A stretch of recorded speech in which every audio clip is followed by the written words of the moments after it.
Bonjour à tous, bien content d'être ici pour Trudifort 2026. Bastien Venendal, je travaille au centre de foresterie des Laurentides à Québec.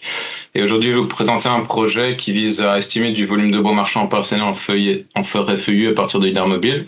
Alors, c'est une collaboration ici entre le ministère des Ressources naturelles et des Forêts, donc avec l'équipe de Philippe Avreluc et Steve Bédard, Jean-Romain Roussel, dont vous avez eu une première présentation ce matin, de la compagnie Air Lidar, Murray Woods et Margaret Penner. Donc Murray qui est un ancien employé de la province d'Ontario, Margaret qui a sa compagnie Forest Analysis, et également l'équipe de Richard Fournier de l'Université Sherbrooke et Jean-François Côté.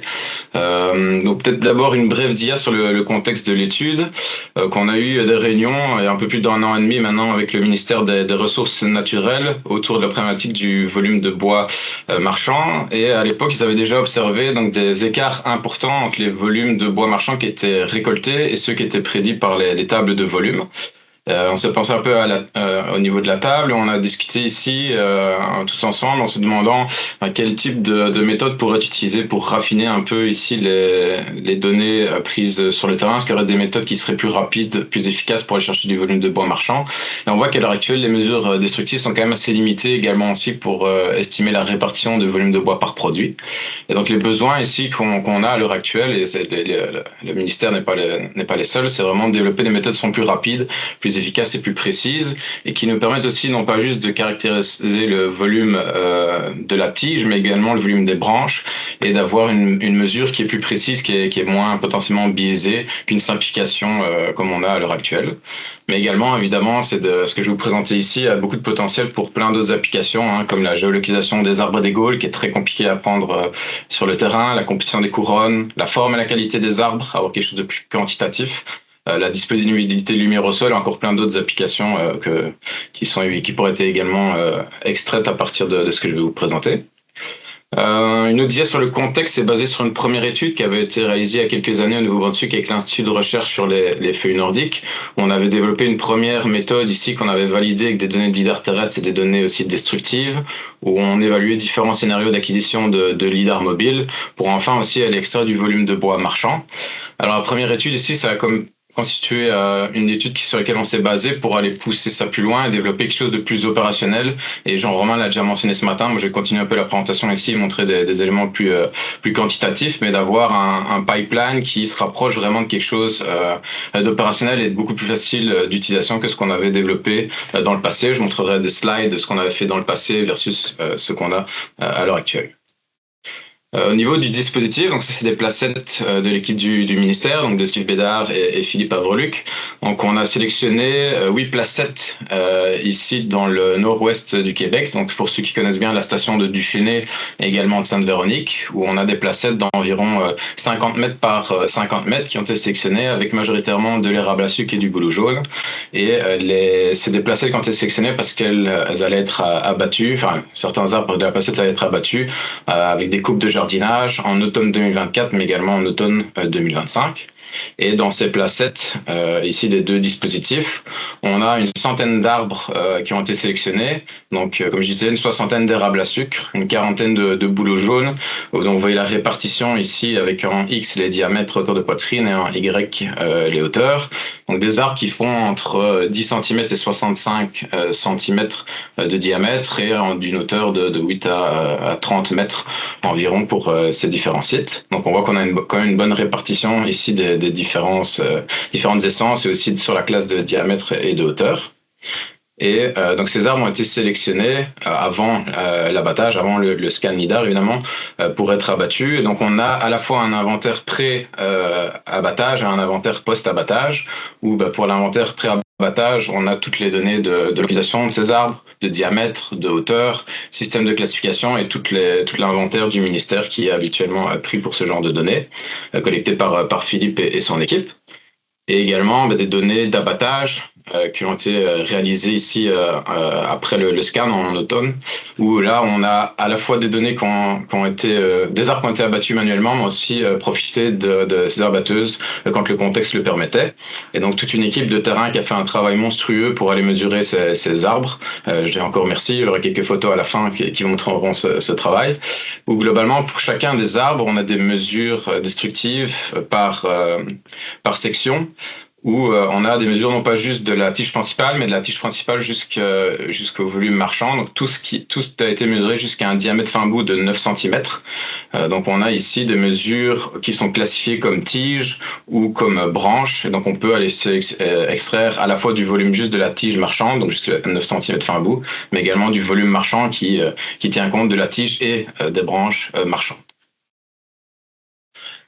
Au niveau du lidar mobile, donc ça c'est un scénario qui était dérivé de l'article que je vous ai présenté dans la première slide. On a adapté un peu le scénario ici pour des placettes de 50 mètres par 50 mètres. C'est un scénario qu'on commence à reproduire beaucoup avec l'équipe de Richard Fournier, donc Amélie, Camille, etc., où en fait on fait des virées parallèles espacées d'environ 10 mètres avec du lidar mobile. Le schéma que vous voyez en haut à gauche est le schéma théorique. L'acquisition que vous voyez en haut à droite avec en vert, c'est la trajectoire du lidar mobile, où en fait ça met environ une quinzaine de minutes pour une placette ici de feuilles matures au niveau de l'acquisition. On parle d'1h45 de préparation de site. J'y reviendrai un peu après, mais quand je parle de préparation de site, c'est qu'on établit des layons. En fait, on met des flags aux extrémités, puis à la milieu de la placette pour faciliter la navigation de l'opérateur et lui permettre de faire des virées quand même assez systématiques ici, espacées de 10 mètres. Ce qui fait donc ça 15 minutes de scanning, une taille de 4 gigas, 60 000 points par mètre carré avec du lidar mobile.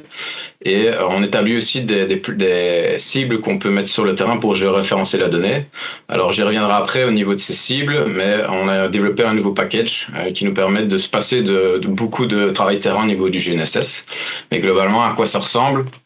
C'est donc la technologie de lidar mobile, pour ceux qui n'ont pas vraiment encore vu. Je pense pas qu'on a montré on en parle beaucoup ces temps-ci, on n'a pas montré d'images. Ça ressemble à ça, c'est un capteur qu'on peut prendre à la main dans ce cas-ci, avec une tête rotative et un écran ici qui peut être un smartphone, une tablette ou autre, sur lequel on peut voir l'acquisition en temps réel, mais aussi la trajectoire. Et dans notre cas, donc nous, les arbres études qui ont été sélectionnés, on les a marqués avec un ruban rétro-réfléchissant, mais ils ont également été collectés avec des données GNSS. L'idée du ruban rétro-réfléchissant, c'est de pouvoir repérer l'arbre étude dans le nuage de points, parce que ça a une intensité très forte, et donc ça ressort fortement dans le nuage de points. Donc on sait que les GPS sont pas toujours très précis, donc avoir ce ruban, ça nous permet vraiment d'être sûr d'avoir le bon arbre étude pour comparer des mesures terrain avec des mesures lidar. En bas à droite, c'est une image d'un opérateur ici du ministère qui collecte la donnée. Et en bas à gauche, c'est une tranche de nuage de pointe de 7 mètres de large qui vous donne un peu une idée du type de forêt dans lequel on travaille. Donc ici, c'est avec des forêts matures, quand même assez représentatives de ce qu'on peut trouver au Québec sur à la fois du Chesnay et Sainte-Véronique. Et les données ont été collectées hors feuilles, ici en automne. Sur le site de Sainte-Véronique, on était dans un couvert partiel parce qu'il y avait encore des feuilles qui restaient. Donc on a deux sites un peu différents à ce niveau-là. Au niveau de la méthode, donc ça c'est la méthode globale ici où je vais passer chacune des étapes. C'est une méthode donc qui a été dérivée du premier article qu'on avait fait où on a travaillé beaucoup avec Jean Romain pour développer quelque chose de bien plus automatisé. Donc maintenant la plupart de la méthode se fait vraiment dans R. La seule étape qui se fait pas dans R, c'est l'acquisition de la donnée qui évidemment se fait avec le logiciel propriétaire. Dans notre cas c'est Faro. Ça pourrait être un autre type de lidar comme Overmap ou autre, mais là ici nous on travaille avec Faro. Mais après, toute l'autre partie du pipeline se fait directement à travers R et via des packages. Alors la toute première étape, c'est de géoréférencer la donnée. Pour ça, donc j'ai parlé que si on n'a pas de données lidar aérien qui existent et qui sont disponibles, sauf qu'ici c'est le cas pour la province du Québec, on est obligé sur le terrain d'aller mettre une série de 5 cibles et de prendre leur position GPS, de passer dans le logiciel propriétaire et d'utiliser ces cibles pour géoréférencer la donnée. Par contre, si on a une donnée aérienne qui est déjà géoréférencée, comme c'est le cas ici pour la province du Québec, pour toute la France maintenant, on a développé un package en collaboration avec l'université de Sherbrooke, et c'est Camille qui vous en parlera. Je vais vraiment juste passer très rapidement. C'est un package qui nous permet d'aligner directement la donnée de lidar mobile sur des données aériennes. Et comme Camille va le présenter juste après moi, en fait, voilà, je laisserai ça pour le moment. Il va vous donner les détails. Mais globalement, ça nous permet de gagner beaucoup de temps sur le terrain parce qu'on n'a plus besoin que d'une cible ou d'un point GPS qui est géoréférencé pour pouvoir utiliser le package, donner le lidar mobile en intrant, le point GPS, aligner la donnée et ensuite passer dans le logiciel Arbor que Jean-Romain vous a présenté ce matin, où l'idée c'est de faire toutes les étapes de A à Z jusqu'à la computation des QSM, où vraiment on a une étape de pre-processing, où on peut pré-traiter la donnée, créer les modèles numériques de terrain, décimer la donnée, faire de la segmentation sémantique par la suite. Ici, c'est vraiment juste bois-feuillage pour le moment. Une segmentation d'instance qui, là, vise vraiment à segmenter les arbres individuels. Donc ici, l'instance, c'est vraiment l'objet, c'est l'arbre. Et puis ensuite, créer les modèles quantitatifs de structure à l'échelle de la placette, dans ce cas-ci, pour enfin aller dériver une série d'attributs ici qui nous intéressent. Bon, il y a probablement plein d'autres attributs qu'on peut aller extraire, mais on se focalise essentiellement sur le diamètre autour de poitrine, la hauteur, le volume total ici qui n'a pas été validé parce qu'on n'a pas les mesures des branches fines, mais bon, ça peut être un prochain travail. Mais on validera surtout ici le volume marchand opérationnel, donc comme je l'ai dit jusqu'à 9 cm fin bout, et aussi le volume de la tige principale, et qui ont été validés ici avec des données destructives collectées par les équipes du ministère. Et donc l'idée c'est aussi de, par la suite, j'ai déjà généré, mais j'en parlerai pas beaucoup ici parce qu'on n'a pas beaucoup de temps, mais de comparer ces données-là et de faire un benchmark avec TriQSM et Archie pour voir un petit peu l'ordre de grandeur, enfin l'ordre de billets d'erreurs qu'on peut avoir comparé à un des algos les plus utilisés ici à l'échelle mondiale, qui est TriQSM évidemment. Ce qui est intéressant peut-être par rapport à ça, c'est au niveau pratique, combien de temps ça nous prend exactement sur le terrain. Donc ici, vu que pour le moment on peut utiliser LiDAR alignment pour aligner les placettes et les référencer, on gagne déjà beaucoup de temps sur le terrain au niveau du GNSS, mais ça prend, comme je dis, le temps de préparation 1h45, ça c'est si les layons n'ont pas été établis, si les layons ont déjà été établis à l'avance, on pourrait gagner du temps. Mais le scanning ici dans une placette d'1 quart d'hectare, on parle d'environ une quinzaine de minutes. Évidemment, si les placettes sont plus denses, plus complexes, on peut augmenter aussi potentiellement le temps de scanning ou la préparation. Data transfer, donc ça c'est une fois arrivé dans le bureau, il faut transférer la donnée, gérer les dossiers, le pre-processing de la donnée brute, c'est un autre 15 minutes, donc on parle d'environ 2h30 ici pour une placette d'un quart d'hectare. Et après, une fois que la placette est pré-traitée par le logiciel propriétaire, on passe dans LiDAR Alignment, Arbor, etc. Là, j'ai une DIA en annexe, si vous voulez, où j'ai chacun des temps de traitement pour les 8 placettes. Et globalement, c'est environ ici une trentaine de minutes de la donnée brute aux données ici qui sont à l'échelle de l'arbre. Donc on parle d'environ, dans nos placettes ici matures, d'environ 500 à 700 arbres par hectare. Ce qui est intéressant ici, c'est qu'on a un temps de computation QSM qui est environ 4 minutes pour ces 500 700 arbres, ce qui évidemment change la donne de ce qu'on avait pu faire dans le passé. Moi j'avais travaillé beaucoup avec TriQSM où pour une centaine d'arbres, on est plutôt à peut-être 6 heures de traitement, parce que c'est un processus itératif qui sélectionne le meilleur QSM parmi beaucoup de combinaisons de paramètres. Ici, on est beaucoup plus rapide. Ce qui est intéressant, on peut vraiment utiliser ce QSM pour plein d'applications différentes. Donc ça vous donne un peu une idée. Au total, peut-être 3 heures par placette ici pour prendre la donnée et ici la processer. Une fois que le script est construit, évidemment, on peut lancer ça en batch et lancer ça sur chacune des placettes. Ça, c'est la slide de 2025. J'avais peut-être présenté à Trinifort ou à d'autres conférences pour donner une idée. C'est l'ancienne, c'est sur quoi on s'est basé pour transformer un petit peu le protocole et faire beaucoup de travail avec Jean Romain pour quelque chose d'automatisé. Où à la base, on utilisait Cloud Compare, R, Faro, SimpleTree aussi dans Computry et MATLAB pour générer les différents modèles. On était plutôt aux alentours de peut-être 10 heures de traitement. Et ici, dans ce cas-ci, c'était une segmentation manuelle qu'on a fait juste en termes purs de validation pour ne pas avoir d'impact de la segmentation sur les résultats. On voit que juste pour segmenter une quinzaine d'arbres dans un quart d'hectare ici, ça prend un temps fou. Moi, ça me prenait presque 4 heures, 4 heures et demie pour une quinzaine d'arbres. Là, on est capable de générer ça à large échelle très rapidement de manière automatique. Ça donne un peu une idée de l'évolution ici par rapport à l'année passée. Ici, c'est juste une petite vidéo sur une des placettes de Duchesnay d'un quart d'hectare. On prend un buffer ici d'environ 10 mètres. À la fin, c'est ce type de output qu'on peut avoir. Donc, une segmentation d'instance, segmentation sémantique ici, classification donc bois, feuillage. Et en dernière étape, les modèles quantitatifs de structure. Donc ici, c'est des QSM. À savoir qu'il y a aussi une topologie pour ces QSM. Donc, on sait quelle est la branche principale, les branches secondaires, etc. Un peu comme avec TriQSM pour ceux qui connaissent. Et ça, c'est donc l'ensemble des arbres études, donc les 100 arbres dont je parlais ici, qui sont segmentés de manière automatique par le logiciel. Et donc on voit ils sont triés par ordre de grandeur. En haut à gauche, les arbres les plus grands, et en bas à droite, les arbres les plus petits. où on a ici les deux sites qui sont combinés. On voit d'ailleurs même que le houppier est un peu plus clairsemé dans les données où je parlais qu'il y avait un houppier qui était, enfin, un feuillage qui était un peu partiel. Au niveau de l'algo de segmentation, ce que j'ai pu repérer, c'est que pour le moment, il y a 2 arbres qui ont été omis. C'est un peu des fausses omissions. L'idée, c'est des petits arbres qui ont été mergés avec des arbres commerciaux. Donc, on sait que là-dessus, il y a peut-être encore un peu de travail à faire, mais globalement, c'est des arbres juvéniles qui ont été mergés. La définition de l'arbre sera peut-être à revoir aussi par rapport au mètre 30 au niveau forestier, mais 2 omissions ici et 2 arbres pour lesquels les couronnes ont été, entre guillemets, cassées par l'algorithme et assignées à une autre couronne. Donc, globalement, un très très bon travail de l'algorithme ici sur les 100 arbres études. Si j'avais dû faire ça manuellement, comme je disais, ça m'aurait pris des jours. Et ça, c'est une visualisation en 2D d'un QSM, donc c'est des cross-sections. J'ai un zoom par la suite, mais c'est les sections entre les cylindres qui sont représentées comme des cercles ici qui fit sur les arbritudes. Donc on peut voir une vision globale. Alors si je zoome un peu dedans, donc ça c'est les arbritudes ici. J'ai pris ceux à la moitié au niveau de la taille, là, une vingtaine de mètres ici, avec les cross-sections des QSM qui sont fités. On peut voir un peu le travail que fait l'algorithme ici, même sur des données qui sont un peu clairsemées dans le houppier. Donc quand même un bon travail de l'algorithme de QSM. Au niveau des résultats préliminaires, alors donc ça c'est le résultat pour le diamètre hauteur de poitrine avec en X en haut à gauche, donc en X le diamètre mesuré sur le terrain, en Y le diamètre qui est mesuré par le lidar, et pareil après pour les hauteurs avec en X la mesure de référence terrain et en Y la hauteur du lidar.